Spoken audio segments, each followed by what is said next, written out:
Saudara-saudari sekalian yang terkasih dalam Kristus, salam damai sejahtera saya ucapkan untuk Anda semua, baik yang saat ini berada dengan saya di sini dan juga bagi sama saudara yang mengikutinya dari rumah.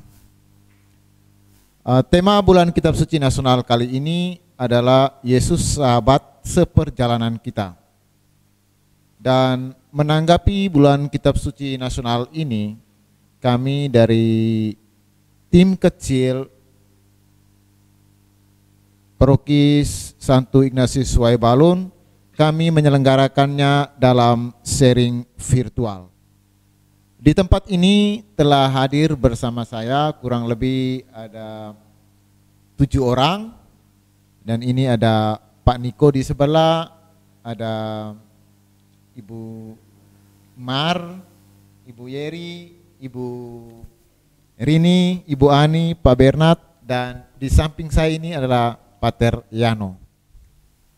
Baik, saudara-saudari seiman yang terkasih dalam Kristus, dalam masa pandemi ini segala tatanan kita berubah, baik dalam kehidupan sosial maupun dalam kehidupan kerohanian kita. Namun demikian bahwa dalam kehidupan kerohanian itu banyak pengalaman atau kekayaan iman yang masih belum terjamah di kalangan umat. Untuk itu kami juga memberikan kesempatan kepada umat paroki yang ingin bergabung dalam sharing virtual ini. Anda bisa mendaftarkan diri di kantor paroki Santo Ignatius Waibalun pada setiap jam kerja. Baiklah saudara-saudariku sekalian, mari kita buka sharing ini dengan doa pembuka. Mari kita menandai diri kita dengan tanda kemenangan Kristus dalam nama Bapa dan Putra dan Roh Kudus. Amin. Tuhan beserta kita sekarang dan selama-lamanya. Marilah kita menyatukan hati, pikiran kita dalam kegiatan sharing berikut ini dengan bersama Tuhan dalam doa. Marilah kita berdoa. Allah pangkal harapan sejati, hidup kami tidak selamanya tentang tawa, bahagia, dan cerita sukacita yang berjalan seirama dengan harapan kami. Terkadang hidup kami penuh dengan tantangan dan kesulitan yang membuat kami mudah sedih, kecewa, putus asa, dan kehilangan harapan. Berilah kami kekuatan agar mampu bangkit kembali di saat kehilangan harapan, dan agar kami terus berjuang keras mengatasi berbagai kesulitan dan tantangan dalam hidup kami dengan tetap mengandalkan Engkau. Demi Yesus Kristus Putra-Mu Tuhan dan pengantara kami yang hidup bersama Dikau dalam persatuan dengan Roh Kudus Allah, kini dan sepanjang segala masa. Amin. Marilah kita bersama-sama membacakan teks Injil Matius. Semoga Tuhan beserta kita. Inilah Injil Yesus Kristus karangan Santo Matius. Dimuliakanlah Tuhan. Yesus berjalan di atas air. Sesudah itu Yesus segera memerintahkan murid-muridnya naik ke perahu dan mendahulinya ke seberang. Sementara itu ia menyuruh orang banyak pulang. Dan setelah orang banyak itu disuruhnya pulang, Yesus naik ke atas bukit untuk berdoa seorang diri. Ketika hari sudah malam, ia sendirian di situ. Perahu murid-muridnya sudah beberapa mil jauhnya dari pantai dan diombang-ambingkan gelombang karena angin sakal. Kira-kira jam 3 malam datanglah Yesus kepada mereka berjalan di atas air. Ketika murid-muridnya melihat dia berjalan di atas air, mereka terkejut dan berseru, "Itu hantu!" Lalu berteriak-teriak karena takut. Tetapi segera Yesus berkata kepada mereka, "Tenanglah, aku ini, jangan takut." Lalu Petrus berseru dan menjawab dia, "Tuhan, apabila Engkau itu, suruhlah aku datang kepadamu berjalan di atas air." Kata Yesus, "Datanglah." Maka Petrus turun dari perahu dan berjalan di atas air mendapatkan Yesus. Tetapi ketika dirasanya tiupan angin, takutlah ia dan mulai tenggelam, lalu berteriak, "Tuhan, tolonglah aku." Segera Yesus mengulurkan tangannya, memegang dia dan berkata, "Hai orang yang kurang percaya, mengapa engkau bimbang?" Lalu mereka naik ke perahu dan angin pun reda. Dan orang-orang yang ada di perahu menyembah dia, katanya, "Sesungguhnya engkau anak Allah." Demikianlah sabda Tuhan. Terpujilah Kristus. Saudara-saudariku, Injil Matius yang baru kita dengar tadi itu berbicara tentang Yesus mendatangi para muridnya di tengah danau Galilea. Saat itu mereka sangat lelah dan nyaris putus asa karena sudah tidak sanggup melawan amukan angin sakal di danau itu. Yesus datang dan hadir untuk memberikan pertolongan dan peneguhan iman bagi mereka. Kehadiran Yesus di tengah para murid bukan hanya untuk menghentikan angin sakal, tetapi menyelamatkan nyawa mereka. Untuk itu, saya mengajak kita semua, kita coba merenungkan teks ini dengan beberapa pertanyaan berikut. Apa badai kehidupan atau kesulitan yang menimpa diriku dan tidak jarang membuat iman kepercayaanku kepada Tuhan menjadi goyah? Apa badai kehidupan yang menimpa diriku dan tidak jarang membuat iman kepercayaanku kepada Tuhan menjadi goyah? Apakah aku mampu mempertahankan iman kepada Allah saat tenggelam dalam badai kehidupan? Apakah aku mampu mempertahankan iman kepada Allah saat tenggelam dalam badai kehidupan? Apakah aku seperti Petrus yang memiliki iman kepada Allah tetapi langsung goyah ketika menyadari bahwa persoalan dalam hidup ternyata melebihi kemampuanku untuk mengatasinya? Apakah aku seperti Petrus yang memiliki iman kepada Allah tetapi langsung goyah ketika menyadari bahwa persoalan dalam hidup ternyata melebihi kemampuanku untuk mengatasinya? Apakah aku berani berteriak seperti Petrus, "Tuhan, tolonglah aku," dan membiarkan Tuhan mengulurkan tangannya untuk membantuku? Siapakah yang menjadi tangan Tuhan untuk menolongku dikala aku menderita dan kesusahan? Apakah aku berani berteriak seperti Petrus, "Tuhan, tolonglah aku," dan membiarkan Tuhan mengulurkan tangannya untuk membantuku? Siapakah yang menjadi tangan Tuhan untuk menolongku dikala aku menderita dan kesusahan?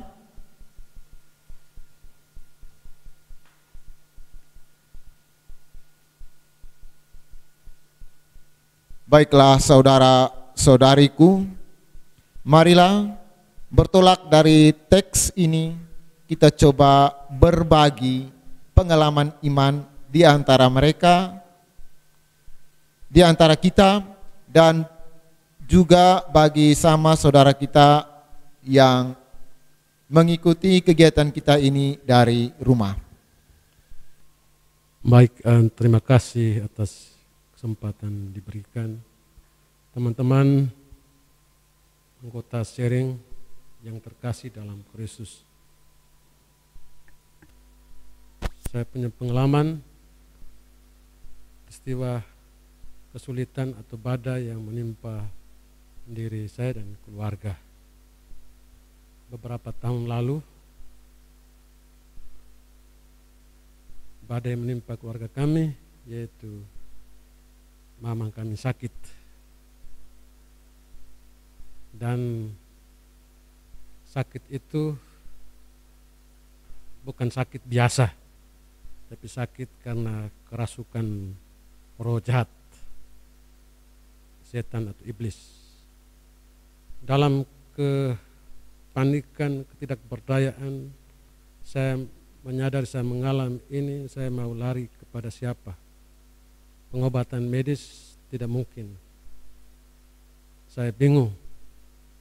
Dan ketika saya masuk gereja, saya misa, dan pada saat itu saya masih ingat tangan Tuhan yang menolong saya. Saya keluar dari gereja, tapi dalam gereja saya angkat hati kepada Tuhan. Tuhan, tolong saya, bimbing saya, beri jalan terbaik kepada saya untuk bisa menghadapi masalah ini. Setelah keluar misa, dan waktu itu ada pertemuan Dewan Pastoral Paroki, saya bertemu dan Pasil Surah Ibu. Saya menceritakan pengalaman saya bahwa saya memang sakit seperti yang saya alami tadi. Dan Pasil mengatakan, Pak, langsung ke paroki saja. Di sana Pak bertemu dan Pater Maksi. Dan di sana saya menceritakan pengalaman saya di Pater Maksi, cerita tentang bagaimana mama saya sakit ini. Lalu Pater Maksi mengatakan, Pak, baik, saya akan doakan mama. Dan ketika Pater Maksi berdoa, tapi dia minta bukan Pater saja yang berdoa, tapi mengharapkan saya dan anggota keluarga juga berdoa. Dan dia memberikan berkat pada air itu yang saya ingat, mungkin beberapa tahun lalu itu kami yang pertama di paroki ini, bahwa Tuhan mengutus orang gembala yang setia melayani umat, tapi juga sebagai tabib di mana bisa mengatasi masalah kesakitan mama saya. Akhirnya dengan air itu kami keluarga berdoa 5 waktu. Jam 7 pagi, jam 10, jam 12, jam 3, dan jam 5 sore. Berdoa sekitar mau berapa puluh hari. Dan di situ berangsur-angsur dalam doa saya angkat hati, Tuhan berikan jalan ini. Bagaimana ini? Dan setelah itu, setelah doa terakhir pada bulan itu, dan berangsur-angsur maman tadi sudah mulai membaik dan mulai pulih. Dan dalam peristiwa ini saya merasa bahwa saya tidak mencari penyebabnya, tapi kita angkat hati kepada Tuhan. Tuhan berikan penyembuhan itu. Dan sampai sekarang maman juga sudah sembuh. Dan saya hanya mengambil pesan kitab suci tadi bagi diri saya dan keluarga saya. Yang saya alami ini bahwa semuanya kalau kita percaya kepada Tuhan pasti badai akan berlalu. Saya berteriak minta tolong kepada Tuhan Yesus. Tuhan, bantulah saya, tolonglah saya, kuatkanlah saya di saat keluarga saya mengalami sakit ini. Dan penyebab waktu itu kami juga tidak mencari penyebab, dan sampai sekarang bahwa saya hanya ingat kata-kata Tuhan Yesus, kasihlah sesama manusia dan termasuk musuh, dan doakanlah mereka. Mungkin ini pengalaman saya untuk teman-teman pada saat ini. Baik, teman-teman yang terkasih, sharing pengalaman yang saya alami bahwa badai itu menimpa keluarga kami 2 tahun yang lalu. Persis saat itu kami merayakan 25 tahun pernikahan kami, dan saat itu juga badai itu datang. Anak kami yang terakhir, nomor yang ketiga, pada malam itu pukul 8 mengalami kecelakaan. Saat itu saya betul-betul merasa bahwa putus asa, karena saat itu kami mengalami kebahagiaan yang luar biasa waktu itu, dan saat itu juga badai itu datang. Ketika orang menyampaikan kepada saya bahwa anak saya mengalami kecelakaan, di depan saya itu saya bayangkan yang tidak baik, bahwa pasti Tuhan memberikan teguran untuk kami. Ketika saya ke rumah sakit malam itu, saya tanya keluarga yang ada waktu itu ada di situ, saya bilang, "No, baik ke tidak?" Bilang, "Ibu baik." Dia menjawab, "Baik, saya begitu kuat." Tapi ketika saya masuk ke dalam ruangan rumah sakit, ruangan IGD, saya melihat anak saya dalam begitu parahnya. Permisi, darah begitu banyak saat itu. Tetapi saat itu saya mengalami pergolakan batin. Ada suara mengatakan, "Engkau jangan menangis. Engkau jangan menangis." 3 kali doa ngomong begitu. "Engkau jangan menangis." Saya tanya dia, "Kalau saya tidak menangis, saya buat apa sekarang ini?" Dia bilang, "Engkau doa. Engkau hanya punya waktunya doa saja." Saat itu saya tidak hilang akal lagi. Saya langsung buka saya punya HP. Saya telepon semua keluarga, semua teman-teman yang saya ada di situ. Saya bilang, "Malam ini saya butuh doa kamu semua untuk keluarga saya, juga anak saya, karena anak dalam keadaan sangat payah di sini." Memang Tuhan itu selalu mendengarkan doa kita, dan pada akhirnya anak saya waktu itu kami akan rujuk ke Kupang, tetapi mengalami begitu banyak tantangan juga. Waktu itu angin kencang, mau pergi malam itu dengan kapal kecil tentu tidak bisa, karena dia waktu itu pasti oksigen dengan kondisi badannya yang tidak stabil. Maka malam itu kami mengadakan novena, keluarga, semua orang yang kami waktu itu berdoa, di mana saja kami minta doa. Kemudian pada saatnya kami berangkat ke Kupang, dan begitu kami mengalami mujizat kasih Tuhan dalam keluarga kami. Anak kami yang dalam keadaan koma waktu itu, tangan Tuhan betul-betul menolong kami. Kami berdoa minta Tuhan, dan Tuhan mendengarkan doa kami, dan anak kami mengalami operasi yang begitu tenangnya, begitu baiknya, dan prosesnya begitu lancar. Dan kami yakin bahwa semua itu karena pertolongan Tuhan. Tuhan tidak lari, Tuhan tidak tinggalkan kami. Dan waktu itu kami pulang, kami mengadakan syukur berlimpah, merayakan Ekaristi di rumah, dan kami yakin bahwa sepanjang siara hidup kami, keluarga kami itu, Tuhan selalu menuntun, menjaga, melindungi kami.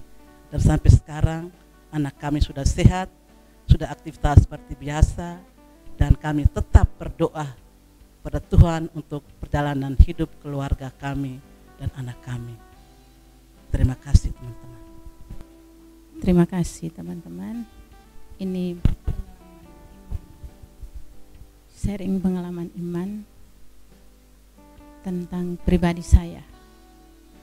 Waktu itu terjadi di sekolah saat pembelajaran dimulai. Minta maaf teman-teman, saya belajar di tempat teman-teman mayoritas beragama Muslim. tapi kami hidup rukun, solidaritasnya tinggi. Ini terjadi pada pagi hari, kebetulan waktu les agama. Les jam 1, 2, 3. Sementara les, saya didatangi oleh teman guru satu. Teman guru ini Katolik. Dia katakan, Ibu Rini, saya tadi malam tidak bisa tidur. Saya tidak bisa tidur dan sesak napas begitu kuat tanpa kehadiran anaknya. Saya tanya, lalu ibu bagaimana? Saya doa, bagus kalau begitu.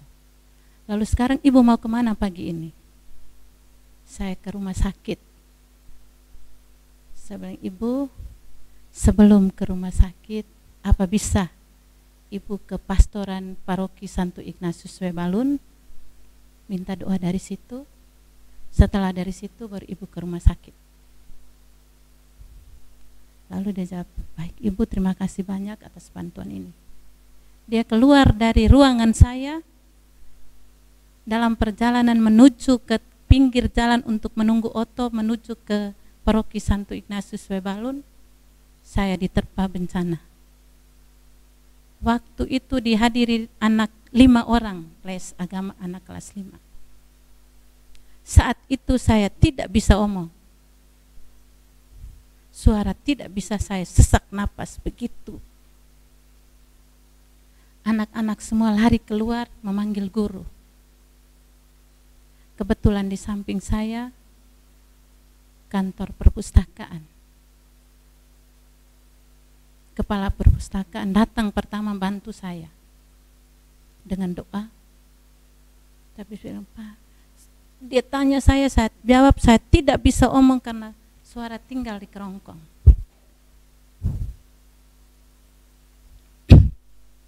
Dia tetap doa, saya juga doa. Tiba-tiba muncul teman kami Muslim. Dia juga pendoa. Dia izinkan kepala kantor perpustakaan, apa bisa saya bisa bantu? Kita sama-sama doa. Lalu Pak Kepala bilang, kita sama-sama doa, Pak dengan doa Pak punya, kami dengan doa-doa kami punya. Muncullah teman-teman guru semua. Pada saat itu, saya tinggal hanya menit, hitung menit waktu itu saya. Saya teriak, Tuhan tolong saya tidak bisa buat apa-apa. Dan pada saat itu juga, saya bilang saya pilih antara dua, saya pakai tulis di kertas. Paroki Santo Ignatius Webalun, pastor. Mereka lari ambil oto, antar datang, antar ke sini, ke pastoran. Sampai di pastoran, ibu yang tadi saya bantu dia masih ada di sini, sambil menunggu gilirannya. Dia katakan, Ibu Rini kenapa lagi? Saya bilang, aduh ibu, saya tadi bantu ibu tunjuk jalan tetapi saya yang kena. Tapi tidak apa-apa, Tuhan pasti menyelamatkan saya dan menyelamatkan ibu. Setelah selesai gilirannya saya yang masuk. Tetapi apa yang dikatakan pater kepada saya, ibu menyampaikan yang baik, tetapi orang yang berjahat kembali kepada ibu. Yang ingin membuat ibu yang tadi tetap maksudnya untuk tujuan ke ibu yang pertama, tetapi ibu yang pele. Jadi ibu yang kena, tapi ibu kuat, ibu yakin, ibu percaya, maka ibu diselamatkan.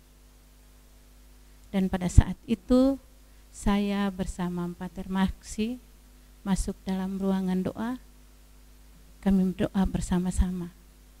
Dan pada saat itu rasa sakit yang di kerongkong dengan minum air dari doa Pater Maksi membuat saya tambah kuat, lebih kuat lagi dan bisa berbicara. Setelah selesai dari Pater Maksi, saya dipanggil oleh Suster Fabi untuk beristirahat sebentar di susteran BKIA untuk tensi. Ternyata saya normal semua. Saya yakin Tuhan sungguh memilih yang terbaik untuk saya, karena saya memberi pertolongan kepada orang dan Tuhan juga pasti tidak meninggalkan saya. Tuhan tetap setia kepada kita pada saat kita berteriak, Tuhan tolonglah saya. Pasti doa kita akan didengarkan oleh Tuhan. Terima kasih teman-teman. Terima kasih peserta sharing. Badai yang keluarga saya alami 4 tahun yang lalu, saya mengalami anak saya laki-laki pertama itu sakit. Sakitnya hernia atau sakit laki-laki. Ini yang membuat saya juga panik, karena sakit ini setiap mau mendekat jam 3 selalu jam itu. Jadi keluarga saya panik, tutup pintu, tapi saya yakin bahwa Tuhan selama ini saya kerja untuk membantu, menolong. Tetapi kenapa ini cobaan untuk kami? Saya juga tidak panik, saya angkat itu patung Bunda Maria, taruh lilin semua di situ. Saya ambil air 1 jerigen, saya kasih tahu suami anak, tenang, tidak boleh buka pintu, saya keluar dulu. Apa yang saya datang itu, saya lari ke sini, ke tempat doanya Pater Maksi. Saya langsung buka, tidak ketemu lagi Pater. Masuk, saya taruh air di situ, saya pegang stola yang ada di dalam ruang doa itu. Saya bilang, Tuhan, ini mungkin badai yang Engkau berikan pada kami, mungkin anak-anak kami selama ini, mungkin mereka terbawa dengan arus zaman sekarang, mereka tidak pernah ingat atau lupa dengan Engkau. Jadi mungkin ini teguran untuk anak-anak kami. Tapi saya yakin dengan kepercayaan saya datang, air ini walaupun belum dijama oleh Pater Maksi, tapi saya tahu bahwa ini sudah diberkati. Saya setelah saya berdoa sedikit, saya ambil itu jerigen isi air, saya keluar, saya bertemu dengan Romo Gius. Romo tanya, Ibu dari mana? Saya bilang, saya ini pulang sekolah, tapi karena anak saya begini di rumah juga banyak orang, saya bersyukur orang sudah tolong. Habis saya bawa, kenapa di tangan ada bawa jerigen yang isi air. Nah, Ibu sudah ketemu dengan Pater, saya tidak ketemu, tapi saya yakin, saya sudah masuk di iman saya yakin bahwa walaupun tidak ketemu dengan pastor paroki Pater Maksi, tapi saya tahu bahwa air ini betul-betul akan menyelamatkan anak saya. Jadi Pater Romo juga tolong doakan saya. Habis saya sampai di sana, saya ketuk pintu, saya bilang buka. Setelah itu dan keyakin saya taruh di situ, kita doa kembali dan minum. Saya kasih bangun sampai anak minum. Ternyata ketika itu dia minum, saya lap semua, oh sembuh. Hari yang berikut dia mengalami baik, tapi hari berikut jam yang sama saya bilang, oh ini jam yang sama saja, berarti jam kerahiman. Mau jam 3 berarti selama ini mungkin kita lupa. Jadi dengan pertolongan ini mau memperbaiki kita, mengingat kita bahwa jam-jam seperti itu kita harus luangkan waktu kita, tinggalkan segala kesibukan kita untuk berbicara dengan Tuhan, kita berdoa jam kerahiman. Setelah itu saya yakin anak saya sembuh, kami novena, habis terakhirnya saya datang minta wujud syukur. Jadi dari badai ini mau saya menarik hikmah bahwa Tuhan tidak tinggalkan kita baik dalam suka dan senang. Jadi dalam keadaan apapun Tuhan selalu menyertai kita asalkan kita tetap setia dan percaya kepadanya. Saya punya seperti itu, terima kasih. Terima kasih atas kesempatan yang diberikan. Peserta sharing, Bapak Ibu yang terhormat, persoalan hidup di dalam keluarga maupun pribadi, kita cari sana sini tidak akan pernah sama. Ini saya mau ceritakan tentang persoalan hidup pribadi saya juga dalam keluarga. Saya mempunyai 5 orang anak, 4 anak laki-laki, 3-nya sudah besar, semuanya pada sudah dewasa. Selalu saja ketiga anak ini selalu membuat persoalan dalam hidup mereka. Baik itu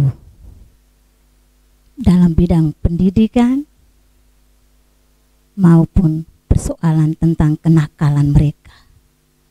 Kalau di bidang pendidikan, terkhusus anak saya yang ketiga, dia sangat beda dengan saudaranya yang lain.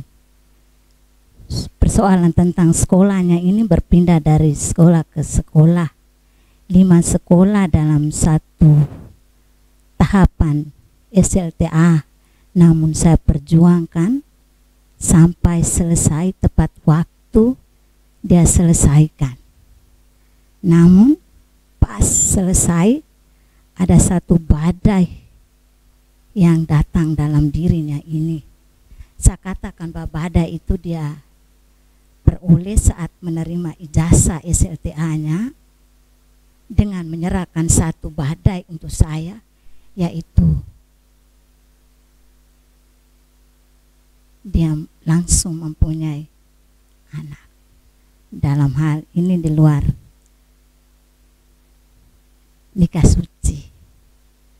Tapi dalam hal ini saya sebagai seorang ibu, mamanya, tentu saya memanggil dia.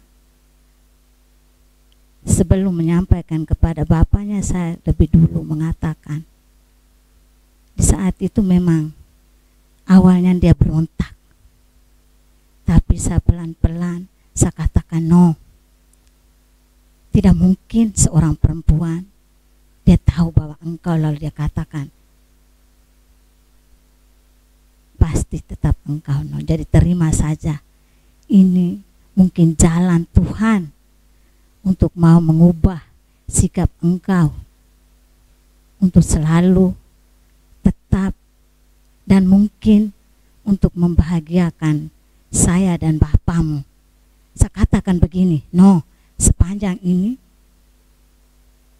engkau selalu membuat batin secara khusus mamamu ini, kalau engkau belum pulang sampai pagi pun mama tetap menunggu engkau dengan selalu berdoa. Kalau saya tiap malam selalu melihat ketiga tempat tidur anak saya ini, kalau belum datang untuk menempati tempat tidur mereka, saya selalu keliling rumah sambil berdoa. Secara khusus di depan pojok rohani ini saya katakan begini, Tuhan tolong antar mereka datang supaya saya bisa tidur, karena 3 orang ini. Tolong antar mereka. Tiba-tiba motor bunyi 1 orang, tiba-tiba lagi motor bunyi yang kedua, anak berikut, sampai yang ketiga. Lengkap dulu baru saya seorang ibu ini bisa tidur nyenyak.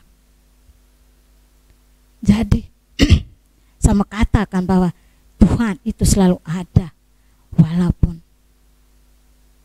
tengah malam kalau kita mau mendekatkan diri dengan Tuhan, meminta tolong, pasti akan segera memberikan bantuan untuk kita. Ini betul Bapak Ibu peserta sharing, saya sharing ini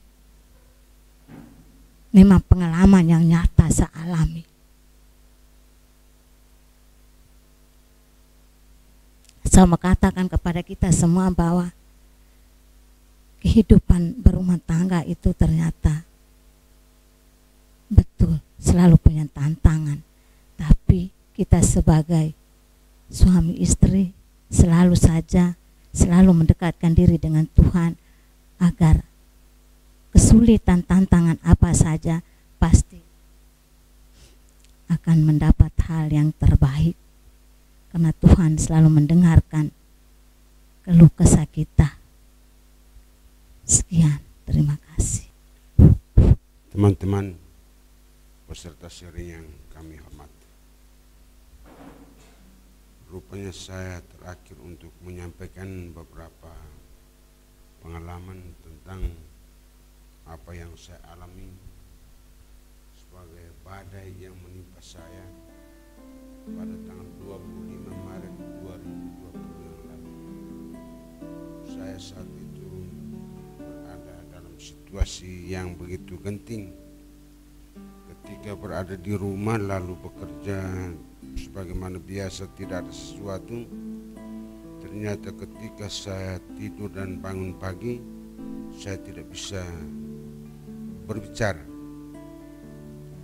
Apa yang terjadi, saya langsung dihantar oleh keluarga ke rumah sakit di Larantuka di Susteran, dan saya berpikir bahwa ini adalah sesuatu hal yang memang membuat saya harus mencoba untuk menghadapi dengan iman.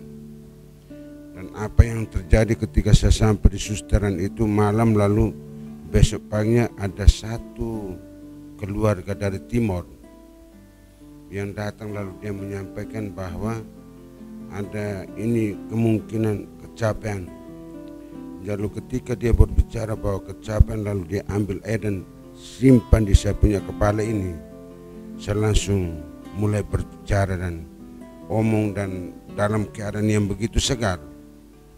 Lalu saya sadar diri bahwa yang saya alami ini kemungkinan memang kecapean karena saya bekerja membuat laporan dana bos selama 3 malam sampai dengan jam 1. Lalu akhirnya akibatnya adalah yang dialami ini. Dan ternyata saya berada di rumah sakit di Susteran Lebau itu, saya minta untuk 2 hari saya langsung pulang. Saya tidak mau terlalu lama di rumah sakit. Apa yang terjadi dari dokter, dia katakan Pak Guru bisa pulang, dan catatan sampai di rumah tidak boleh terlalu banyak bergerak, tidak boleh banyak aktivitas. Dan itulah risiko menjadi seorang bendahara.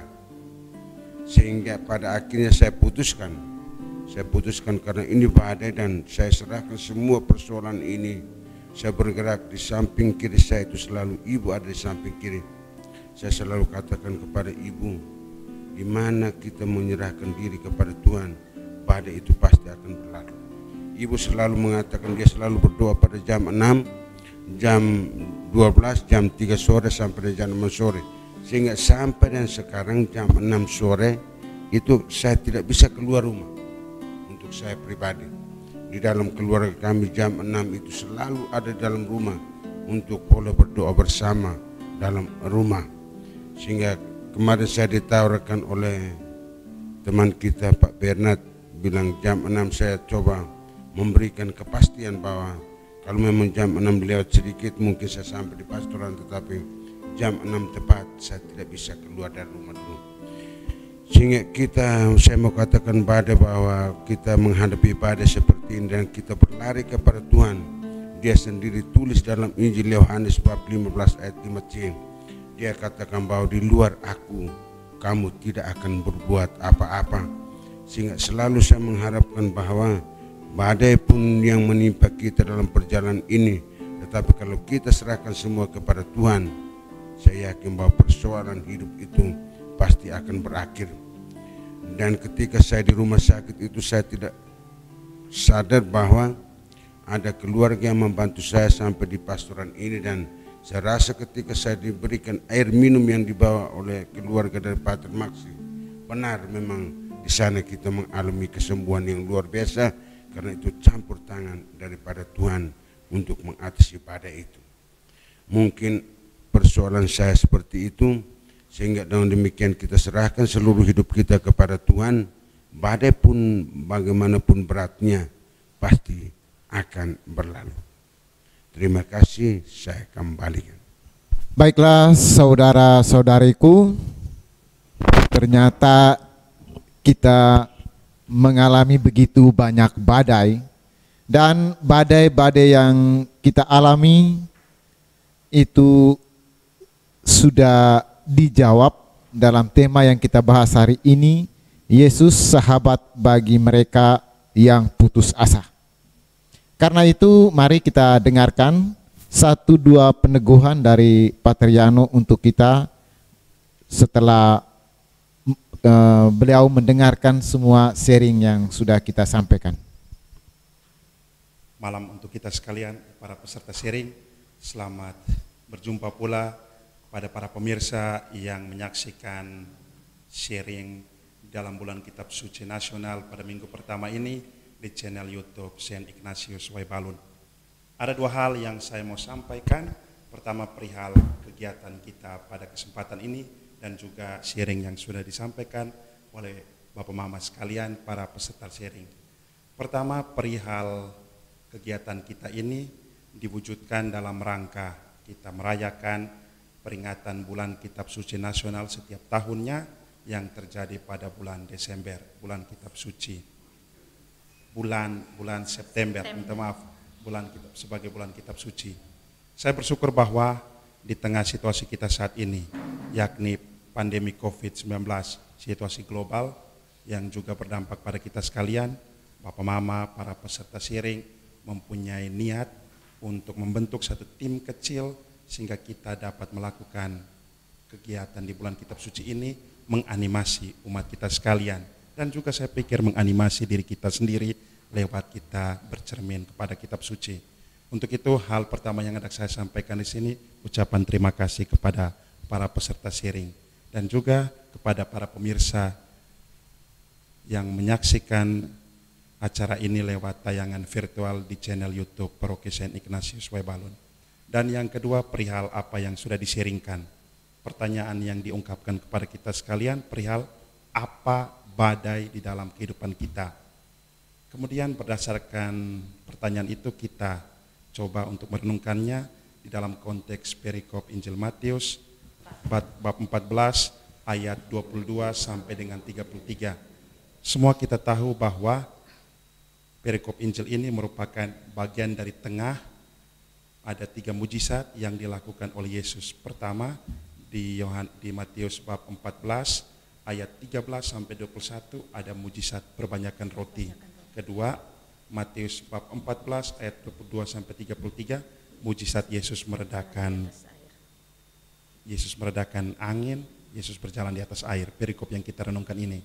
Dan nanti setelah itu ada Injil Matius bab 14 ayat 34 sampai 36, Yesus mengusir setan dari seorang di Genasaret. Itu merupakan peristiwa-peristiwa mujizat yang kita sharingkan hari ini, perihal Yesus meredakan angin ketika para murid hendak berlayar. Menariknya ada satu ungkapan yang kemudian menjadi fokus oleh para penafsir kitab suci tentang inti dari Injil Matius yang kita renungkan ini, yakni kata-kata Yesus sendiri, "Aku ini, jangan takut." Perkataan itu bukan merupakan satu teguran, namun suatu ungkapan untuk memberi semangat. Hal itu sangat jelas sekiranya kita mengerti arti dari kata tenanglah. Aku ini, tenanglah, jangan takut. Tenanglah, kata ini diterjemahkan dari kata Yunani tarseite yang artinya tenanglah, atau artinya lainnya bersemangat. Jadi bukan pertama-tama untuk teguran, Yesus memberikan kita harapan agar kita dapat menghadapi situasi yang kita alami. Situasi itu sudah digambarkan. Ada yang karena sakit, ada yang karena kecelakaan, atau ada problem-problem lain yang sudah diseringkan oleh Bapak Mama sekalian. Hal ini mengingatkan saya akan apa yang dikatakan oleh salah seorang pembina waktu frater dulu, yang mengatakan bahwa hidup kita itu ya ibarat yang disampaikan dalam Injil hari ini, ibarat danau. Kadangkala tenang, indah, membuat kita kagum. Kadangkala juga dia berbadai, angin kencang datang, kemudian menggoncangkan perahu hidup kita. Persoalannya bukan di apakah siklus hidup itu ada, entah dia tenang, entah dia berbadai. Persoalannya yakni kepada diri kita, siap tidakkah kita untuk menghadapi hal itu. Sehingga apa yang disampaikan oleh Yesus ini sekiranya dapat menjadi pegangan bagi kita. Aku ini, tenanglah, jangan takut. Entah senang atau seperti doa tadi, dalam suka dan duka, dalam untung dan malang, sehat dan sakit, itu siklus kehidupan yang pasti, itu tidak bisa kita elakkan. Yang menjadi PR atau yang menjadi tugas kita sekalian, mempersiapkan diri agar dikala senang kita selalu bersyukur kepada Tuhan, pun dikala kita sakit, dikala badai menerpa, kita tetap menaruh harapan kepada Tuhan yang memang tidak menjanjikan langit yang selalu biru, namun ia menjanjikan kepada kita bahwa di segala situasi apapun Dia selalu beserta kita. Dan bagi saya bukti nyata dari penyertaan Tuhan itu, janji Tuhan itu sudah diwujudkan oleh kita sekalian di tengah situasi kita masing-masing, pribadi per pribadi pun di tengah situasi global yang melanda kita. Bapak mama mereka bersedia meluangkan waktu, bersedia untuk memberikan pikiran, memberikan ide gagasan, sharing yang menganimasi di antara kita, memberi semangat di antara kita, pun memberi semangat kepada para pemirsa yang menyaksikan acara kita ini untuk pertama-tama bukan soal bulan kitab sucinya, namun saling menguatkan, meneguhkan di antara kita, menyatakan bahwa Tuhan ada di antara kita. Tugas kita adalah tenanglah, jangan takut, sebab kita yakin Dia yang telah berjanji untuk menyertai kita akan senantiasa menyertai kita sekarang dan ke depan. Mungkin itu saja. Terima kasih untuk semua sekalian. Terima kasih juga untuk para pemirsa yang menyaksikan acara ini. Tuhan memberkati kita sekalian. Amin. Terima kasih Pater. Saudara dan saudariku, baik yang ada bersama saya di sini dan yang ada di rumah, kehidupan kita ibarat danau Galilea. Ada saatnya dia tenang, tapi ada saatnya badai itu datang. Dan badai itu datang, kadang kita terima, kadang kita tolak dengan memberikan berbagai tindakan protes, boleh dikatakan pemberontakan. Tapi hal yang mungkin harus kita sadari bahwa di dalam penderitaan yang kita alami, Tuhan pasti punya rencana tersendiri untuk kita. Karena itu kita paling kurang mesti menikmati badai-badai yang kita terima dalam nuansa iman. Dan di akhir pertemuan ini saya hanya mau katakan bahwa Yesus adalah sahabat sejati dan tokoh idola kita. Hal yang paling hebat dari seorang sahabat sejati adalah membawa energi baru dalam jiwa kita. Mari kita tutup kegiatan kita ini dengan doa. Allah Bapa yang Maha Kuasa, kami mohon kepadamu kiranya Engkau boleh mengulurkan tangan-Mu ke atas kami sekalian, agar kami dalam hidup ini boleh mengatasi segala kesulitan dan tantangan yang kami hadapi dan iman. Kiranya apa yang kami sharingkan pada malam ini, bagaimana kami menghadapi tantangan dalam kehidupan ini, boleh menjadikan kami untuk semakin berlangkah maju dalam menghadapi dan menjalani hidup ini. Kiranya Engkau senantiasa menyertai kami dan teristimewa pada malam ini agar kami boleh kembali ke tempat kami, ke rumah kami, untuk boleh menjadi saksi-saksi hidup di tengah dunia ini dalam membagi kasih dan cinta-Mu kepada sesama yang kami jumpai, sehingga dengan demikian kami akan didapati sebagai putra dan putri pilihan-Mu kini dan sepanjang segala masa. Dalam nama Bapa dan Putra dan Roh Kudus. Amin.